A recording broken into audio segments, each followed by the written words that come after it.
Hey everybody. I am just chilling, winding down, and I'm hearing some stuff about the Chris Bledsoe story. It's related to UFOs. Maybe you've heard of the book UFO of God. I'm not going into all of that because you can look all of Christopher Bledsoe's story up online. You can read his book, UFO of God. I've already done that. I want to talk about something related to his story and just kind of give some commentary. So if you are interested in Christopher Bledsoe's story or the UFO phenomenon, I'm going to ramble because I a friend shared this clip and it's talking about the lady's manipulation of Chris Bledsoe. Um, and I will be the first to own that I do not know what is going on with that story, but there's something to that story. Um, I jokingly have kept saying, I'm not really into sports, so I don't really root for any particular team, but I am into UFOs, and he represents the home team to me. He's very close to the home in a sense. Um, and so I've gotten to meet him a couple times. I've read his book, and I've developed some firsthand opinions about his story while I've been kind of psychically spelunking into it myself and just all of the everything that I'm into when it comes to metaphysics and spirituality and the UFO ET phenomenon and consciousness and all of that. So I'm gonna kind of give a little commentary on this and I'm gonna play through it and see what Your happens. point about Um, this divine feminine. We I so understand that I'll skip around a yeah, little bit. it feels like it. So the first point that this person's making is that this divine feminine, the lady of Chris Bledsoe's story, is Hathor, and a lot of assumptions follow from that. For those of you that are not familiar with the story, there is a lady that shows up, and she is kind of like all in white, levitating, shining, and it calls to mind the divine feminine, and it calls to mind a lot of different archetypal goddesses. Hathor is one. There's also a part of this where there was a bull, like a translucent bull that he saw in the sky. And so this does have the connection to Hathor. I'm not the closest in that mythology, but it's also got Mother Mary, Virgin Mary feeling all over it. The Lady of Guadalupe, that kind of sighting that's happened a lot. It also has just name your goddess. It's a goddess apparition, a goddess figure. Um, there's another one. Oh, the Native American white buffalo calf woman. So there's been a few archetypes that match. Um, so is it Hathor? I don't know. It's not been said, and I don't think Chris knows either. Here comes Hathor, and Hathor is wanting to fill this gap potentially. I just want to take a look at Hathor as an individual goddess and ask ourselves if we really want Hathor filling this gap. So Again, I don't know if this is Hathor. let's just take Chris Bledsoe because he's so well known and his story is so well known. We have Chris Bledsoe who is living a great life, and then suddenly, he's thrown into a lot of turmoil and anguish. He starts living a horrible life by just normal standards. So Chris has some near-death experiences. He also has a traumatic event with a romance from earlier in his life. He had the severe like chloride, some kind of I forget Crohn's disease. So he had a lot of pain, and I think there was an episode where he was like burned a lot. So he's had these near death and very painful, like horrible bad time experiences. When I was reading the book, it had the flavor of Job from the Bible, is what I thought. And then they even made that reference at some point in that book. But he's been like put through the ringer, so to speak. So yeah. And he's abducted by Hathor. He's missing 4 hours. His child is terrified. He sees what we would refer to as aliens. All right, so the abduction by Hathor. Chris had several experiences in that book, and I mean, it's easy to get them a little bit muddled. I don't know if she has, I don't know that I will, but from my recollection, there was an experience with a bright light, like an orb up close, like a second sun in the daytime, and that was the first experience. There were these beings with red eyes. And that was kind of the thing that scared one of his sons that was with him on that trip. And then there was some kind of, I think there were some other experiences in that mix maybe before the lady shows up, but it's at a point. The lady doesn't show up until at a point where he's had all of these other freaky things. Nobody believes him. He can't make heads or tails out of it. And then he says, "I'm not going to talk about this anymore. I'm done because it's hurting my family. Everybody thinks I'm crazy or it's evil." And so that's when he has a time where I guess, an abduction. He is like woken up out of his bed, compelled to dress, goes outside, led by these other beings that, if I'm remembering, were just kind of translucent type things, to the lady who then tells him, um, she psychically says, "You know why I'm here." And that point, that brings him to crying because then he concludes in himself that I'm supposed to be telling my story, and I just said I'm done. I'm not doing this anymore. For years, he's sick, and his family, his entire family, is tormented by shadow beings. His oldest son actually moves out of the house because he's so afraid of these creatures. His oldest son is convinced they're demonic, and Chris had to keep telling him, no, no, no. He has to convince him that he. The oldest son did feel like everything was demonic, and the shadow there was he had a very negative take on it. And it is quite juxtaposed to Chris's very positive take on it with the lady and the orb phenomenon that, people call him the orb summoner. He does not like that term. It's more about getting into a resonant alignment is how it seems to him. I'm gonna commentate on what I think about it in a minute too, but um, so the older son did have this trauma. I have questioned this phenomenon of his story a bit, and I'm at a crossroads with wondering if it is something natural and divine that people are spinning in another way, or if it is something that's fabricated to induce a certain experience from him. The jury is still out, but there's something big in the story, and there's a lot of big people that have been very interested in it, and those are just the facts about it. Um, let's keep saying what she's saying. So here comes Hathor then tells Chris that all of that was orchestrated by her. She takes responsibility for this. She tells Chris that he made a bargain with her when he was abducted in the ship. It doesn't come out that way in the book that he made a bargain with her. It sounds more like, you know why I'm here. And he weeps because he understands that he's here to tell a story. I have in my ponderings wondering, I mean, in the loopings of karma, if there was in some way the negative experiences, often with the near-death experiences, et cetera, kicking in the psychic abilities and the trauma that is had in his record, um, those elements almost opposite but equal swing into something that is like reparations or the opposite karma of that. And it's almost like he was taxed with these very heavy experiences in order to have this very divine, these otherworldly. He's had these healings, he's had a lot of other elements to his story that counter that. I've also wondered if something about his son being terrified and the fear generated in it, if there is something that makes that necessitate an opposite but equal silver lining elsewhere, or it's almost like it's holding in that balance. I don't know. I'm speculating.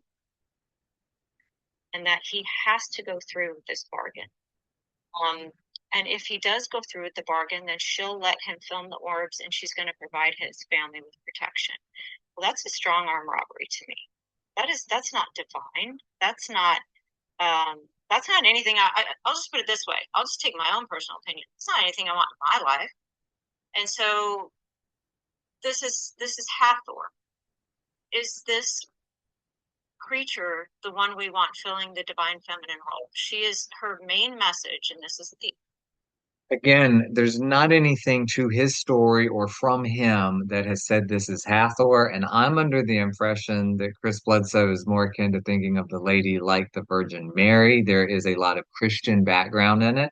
The orbs have been described like angels. There's even a description he gives that is like he describes it almost like some kind of uh, it's like a cube rotating that or like the sphere up close has like all of these black vortexes like eyes, and it gives the indication or the feeling of like the wheels of rotating eyes that you see with the biblical angle.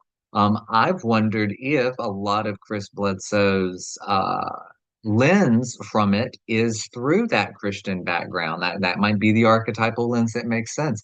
But there he's been very objective in the reporting, and it has not seemed like this lady is like pushing him into a bargain. It's almost like there, I mean, if you make if there is karma and we have soul contracts and we do have things that we've, made arrangements to do or fulfill in life, I'm under the impression that Chris has come in at a pivotal time and point in order to uh, pop something in this department and show a light and be steadfast. He's got some kind of like staying steadfast with his faith, and there is like a strong faith, religion, God, all of that in it. Like he does seem to be a man of God in a very peculiar ET way.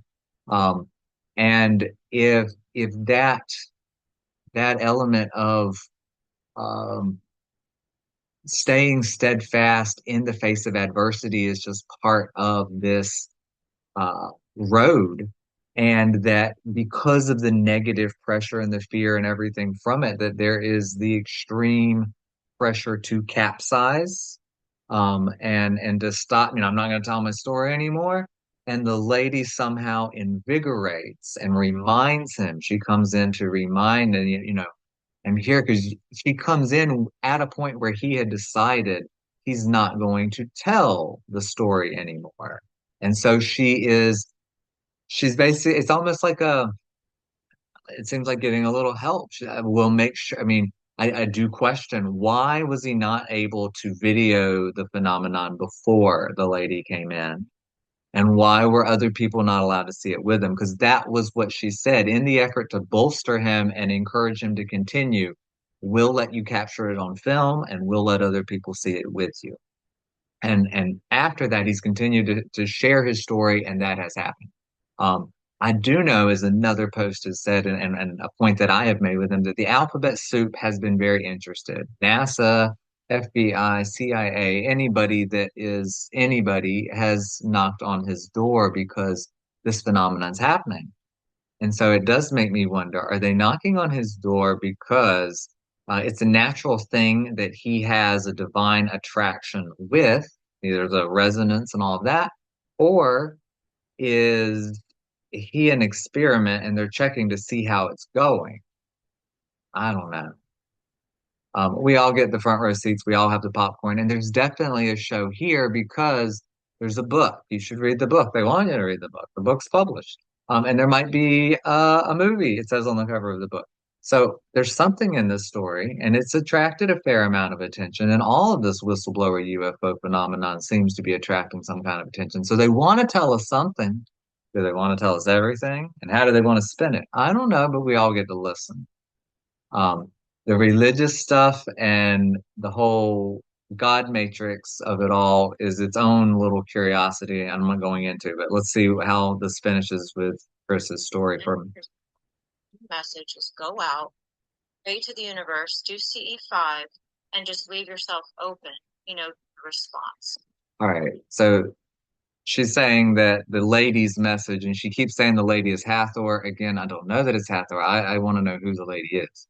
Um, but the message to go out and be open and do CE5s and just like pray to the universe.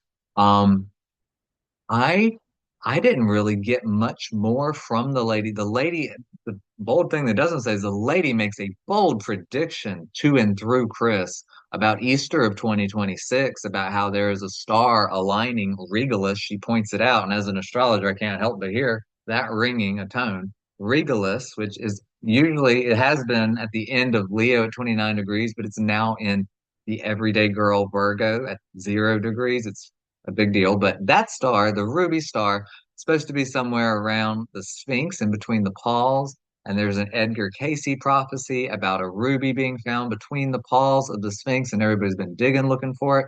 And something clicked, and Chris realized it's the star when he heard that and made that connection. And that has been interesting. So the lady does make that prediction. And so if the lady is some co-opted ET, Blue Beam, Jesus, she Jesus 2.0, whatever, there's been a prediction made through it. So everybody's listening. So we'll find out. Easter's not too far. Um, and but the message of being she doesn't give a message. She basically comes to like embolster Chris to like continue telling his story. And the point that I've made when I've gotten to speak to Chris is just the facts, ma'am. Just keep telling the story of what's happening. And he does do the CE5s and the sky watches, and you can see UFOs do lots of stuff. And so that element versus all of the narrative about who's whispering in his ear trying to tell him who it is and what it is. He's got a lot, I mean, all the narratives, the narrative and the story, the script, the scripture, the prescription. It's all about the script. It's all about the narrative. And something is something's doing something with Chris that's on a scale that is national global UFO news has And been. we know that there are people in this very community, in this very room, at this very moment, who have been harmed. Okay, so the harm about the CE5s and stuff, like I'll be the first like the idea of like just being open to whatever is kind of like the reason why you don't go playing with Ouija boards. Do you want to catch demons? Because that's probably a good way to do it. When you just go out there and say, "Who can I get on the phone?" You're inviting anybody in. So I see the point about not being that open. Um, do I see a problem with gathering with people in a loving state and being open to the universe and thinking at the stars and communicating with the sky? I feel like that's kind of a way that if we have star family, like the whole idea of gathering in groups and going outside and looking up at the sky feels safe. I don't feel any kind of way about it. So like the harm, I am aware in the UFO community lore of the harm to um, being close to some of the UFO components that have a radiation and some of that damage that's been disclosed in lots of stuff. But the harm of going out and looking at the sky, I'm not so sure on. I get the idea of being deceived and blue beam, and I get all of that. Um, By orb, by CE5, by contacting, just willy-nilly out contacting. Again, I'm not about contacting willy-nilly out in the universe either. You want to be mindful, you want to have discernment, you want to have boundaries, all of those types of things matter. Um, so I understand those reservations. I don't know that the lady is like commanding like go do CE5s. I think that it's just a phenomenon that has gathered interest, and it's just a fluke that it's consistent. It's especially consistent with Chris Bledsoe. Anybody can do it, and people have joked that like when you hang out with him, then you do it more. Is a phenomenon with consciousness. What are these orbs? Are they these egg-shaped craft that people be showing and talking about, or is it a plasma being? It kind of seems like a star tetrahedron that's spinning like a Merkaba too. Like, what's going on? What's the show about? And I've got, there's so many layers to this nesting doll of of truth and truth and truth and truth. So even when you see through a certain bubble, there's plenty of other stuff.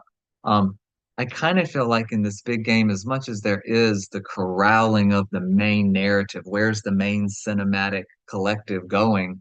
Um, I do feel like at a certain point, the free will of life is you get to know as much as you ask for and what you quest into authentically and what matters. And so the big you know, trick is to distract you and to not caring about some of those things where the answers might matter.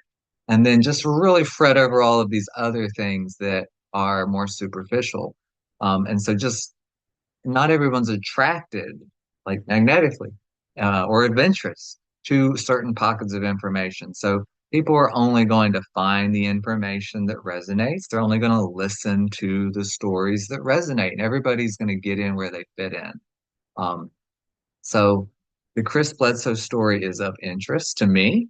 And if it is to you, I hope that this has, kind of taken another perspective that I found. I'm not on, this was like somebody, Red Panda Koala on X is where I found that commentary. And um, the idea of what's going on with Chris is of interest, especially if you're also paying attention to the UFO stuff. Um,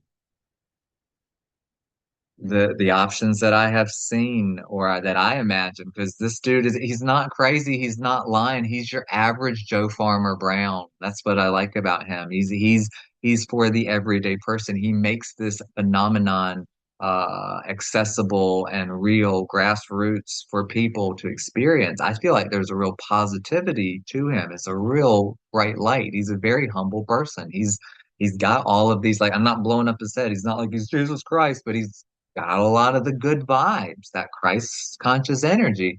Um, I can see why, if that's the case, I can see why some other people that would like to control that would swoop in and then try to manage how he's doing with it, how he's disseminating, how he's seeing it, managing that. I could also see somebody that's just extremely open, um, being easily deceived, and so a target for a if we do have false flaggy things and blue beamy things, some kind of fabricated, manufactured experience. And if somebody's out there doing that, then we have a whole lot more technique and technology and ability than what we know about if somebody's doing it that way. But seems more likely they'd want us to see it in a religious light. And that just makes me curious if alphabet soup agencies would like a religious spin on this narrative. Um, what's God doing upstairs in there getting ready to shine a light on all this? Um, there's so many angles to the exopolitics of all the different beings at the round table in life, the humans, the ETs, the angelics, the elementals, the inner earth, the Sasquatch, the fairies. It's a big zoo if you're into that metaphysical view. Um, and who knows how much of this is going to peel in the year of Spielberg's Disclosure Day movie, where we're getting ready to get seated in the cinema with something to think about with all those new woke, flashy disclosure words. That Age of Disclosure documentary just came out. There's something coming that they would like us to get about the UFO ET thing. How much of it they want us to know and what they want us to think about it, I think they're still kind of fluxing it out and figuring out, how much they've got a plea bargain to. And there's plenty of Earth drama in the geopolitical sphere with the Epstein files and all the other issues on the ground that people are fixated on. And with that last one, I kind of think that we may interestingly see that they could tie together at some point. So I don't know. A lot of wild speculation. A lot going on with the Chris Bledsoe story. I want to keep this focused on that Chris Bledsoe story, um, because there's not any guile in that man. So he's either got an authentic experience that someone's trying to co-opt, or he has been deceived and glamorized himself for some other purpose. And then, wow, what a show someone's able to put on if that's not divine. So we all get to see in real time what happens on Easter of this year. We are all going to get to find out. I mean, this dude is showing everybody how orbs show up and do all sorts of stuff in the sky. We do need to find out somebody tell me some story, what the lights are. What are these orbs that show up when you think about them and when they say, in one verbiage to pray, but like you just meditate and get like all these different things and you ask for a sign and then they show up. Well, there's something up there that's linking with consciousness. And rumor has it we've got psionics groups that are bringing down UFOs that have a conscious component like that. Like, what's going on? Are those UFOs? Are those plasma orbs? What is it? A living being? Is that an ET? There's so many questions, and the UFO, ET, consciousness part of it that is going to tie in with science and spirituality. There's a way they hold hands. How much do we get to see them holding hands is a matter of how much we ask and how much we quest, unless we are happy to just accept whatever someone else is willing to show us. But you got to dare to ask some weird questions to hear some weird answers. Um, and life seems to be a lot weirder than a lot of people get.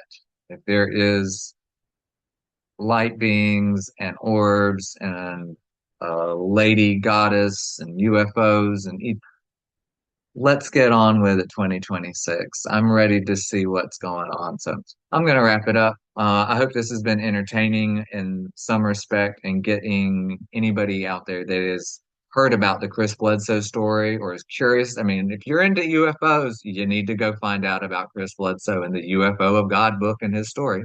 But if that's been in your mix, hopefully this is giving you some more to ponder. So feel free to keep the conversation going in the comments or whatever's clever. So, all right, everybody, have a good one.